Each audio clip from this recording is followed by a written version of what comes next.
Death. It's a topic that makes many uncomfortable. However, it's a universal truth, an inevitable part of life's journey.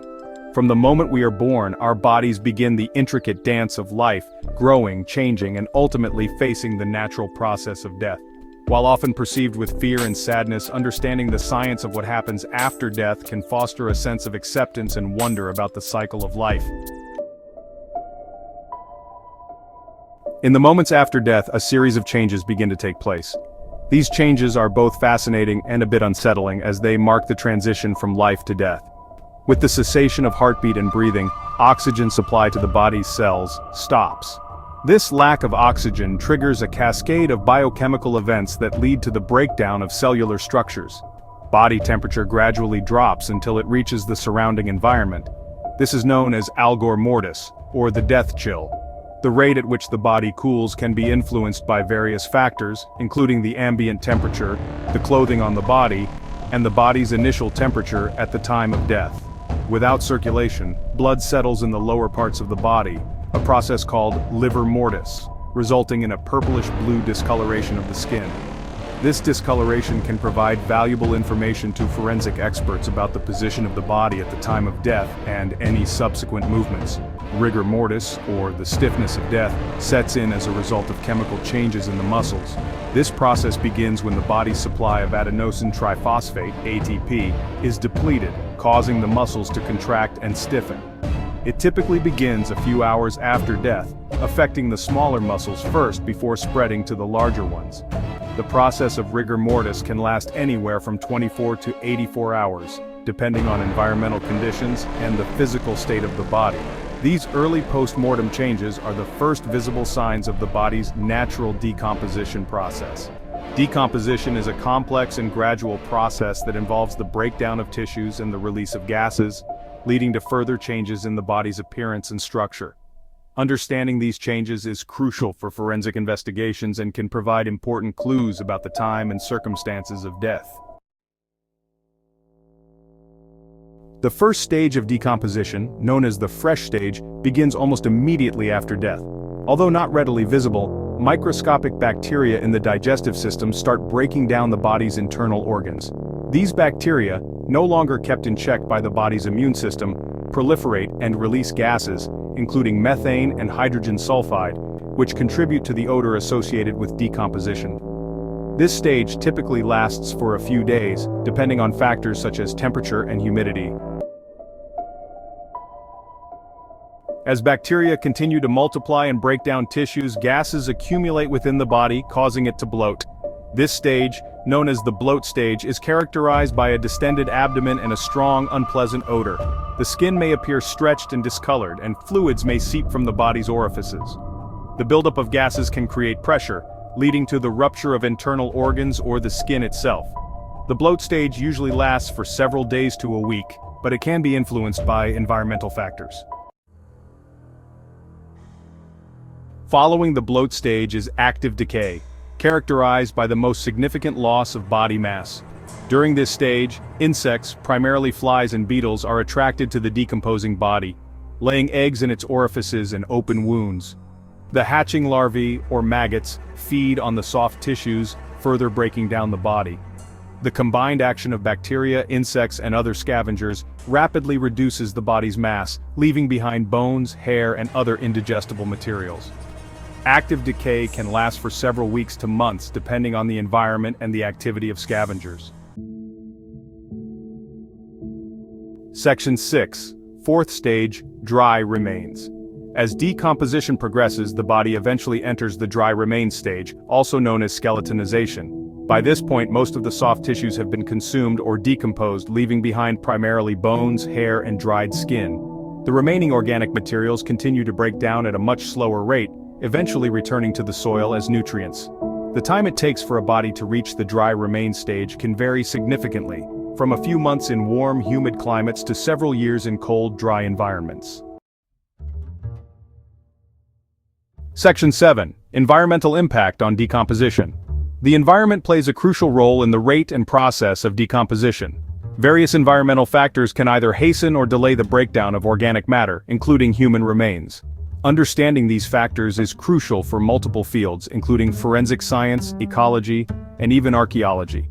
Temperature, humidity, and exposure to sunlight, insects, and scavengers all influence how quickly a body breaks down. For instance, in a warm and humid environment, the high moisture content and elevated temperatures create an ideal setting for bacteria and other microorganisms to thrive, accelerating the decomposition process. Insects, such as flies, lay eggs on the remains, and their larvae, commonly known as maggots, consume the soft tissues, further speeding up decomposition. Warm, humid conditions accelerate decomposition, while cold, dry environments slow it down. In contrast, cold environments, such as those found in polar regions or high altitudes, can significantly slow down the decomposition process. The low temperatures inhibit bacterial activity, and the presence of ice can preserve the body for extended periods. Similarly, arid desert conditions, with their lack of moisture, can lead to mummification, where the body dries out and decomposes at a much slower rate. Bodies buried underground decompose more slowly than those left exposed on the surface due to lower temperatures and reduced insect activity.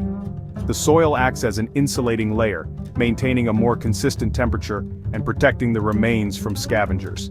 Additionally, the lack of oxygen in the soil slows down the activity of aerobic bacteria, further decelerating the decomposition process. This is why archaeologists can sometimes find well-preserved remains in ancient burial sites. Similarly, bodies submerged in water decompose at a slower rate than those exposed to air, as the cooler temperatures and reduced oxygen levels inhibit bacterial growth. Water environments also present unique challenges and variables. For example, the type of water, whether it is fresh, salt, or brackish, can affect the rate of decomposition. Freshwater environments tend to slow down decomposition more than saltwater due to lower salinity levels. Additionally, the presence of aquatic scavengers such as fish and crustaceans can also impact the decomposition process.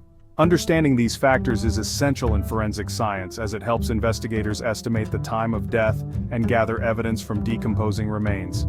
By analyzing the state of decomposition and considering the environmental conditions, forensic experts can provide crucial information that aids in criminal investigations. This knowledge is also valuable in ecological studies, where understanding decomposition rates can help in nutrient cycling and ecosystem management. In archaeology, it assists in dating ancient remains and understanding past human activities.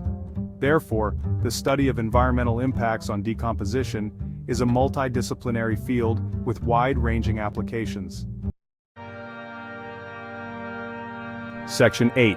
Cultural Practices and Death Rituals.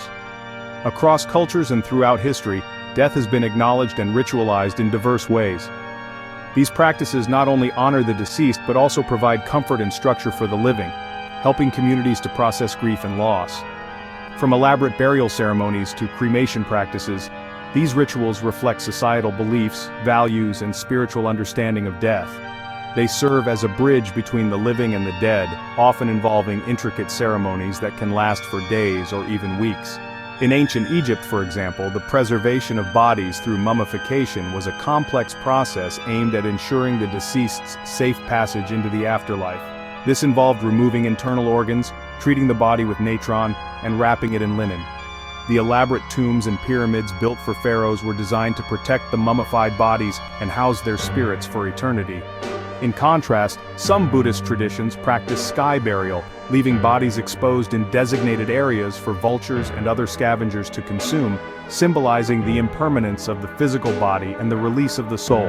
This practice reflects a deep respect for the cycle of life and death, emphasizing the transient nature of existence and the belief in reincarnation. In Mexico, the Day of the Dead, or Dia de los Muertos, is a vibrant celebration where families honor their deceased loved ones with altars, offerings, and festive gatherings.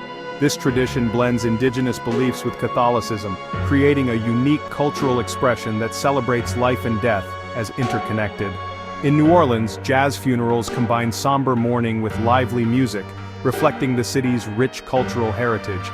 The procession starts with a dirge, but as it progresses, the music becomes more upbeat, symbolizing the transition from grief to celebration of the deceased's life. In Japan, the Obon Festival is a time when families welcome the spirits of their ancestors back to the world of the living.